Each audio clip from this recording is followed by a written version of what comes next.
Lorentz force क्या होता है? अगर सपोज करो कि एक चार्ज पार्टिकल है, उसको हमने एक ऐसे रीजन में रख दिया जहाँ पे वो ऐसे रीजन में मूव कर रहा है जहाँ पे इलेक्ट्रिक फील्ड और मैग्नेटिक फील्ड दोनों ही प्रेजेंट है, तो वही है लॉरेंज फोर्स। अब क्या है कि जो चार्ज पार्टिकल हमने वहाँ रखा है वो इलेक्ट्रिक फील्ड के चलते और मैग्नेटिक फील्ड के चलते कुछ फोर्स जो है उस पर लगेगा। तो एफ ई जो है, यानी इलेक्ट्रिक फील्ड जो चार्ज पार्टिकल लग रहा है वो क्यू ई लगेगा, और डायरेक्शन इसका ई वेक्टर, यानी इलेक्ट्रिक फील्ड जिस डायरेक्शन में है उस डायरेक्शन में इस फोर्स का डायरेक्शन होगा, लेकिन वो इंडिपेंडेंट होगा भी से।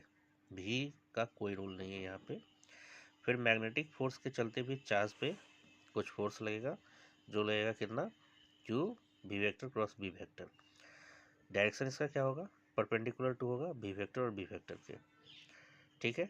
अब दोनों को अगर हम कंबाइन करेंगे, दोनों को अगर ऐड करेंगे तो चार्ज पार्टिकल को कितना फोर्स लगेगा वो हमारा निकल के आएगा। तो F vector is equal to F vector E vector plus F M vector. दोनों को कंबाइन करेंगे तो F vector is equal to Q E vector plus B vector cross B vector, ये हमारा इतना निकल करके आएगा। यही हमारा लॉरेंज फोर्स है।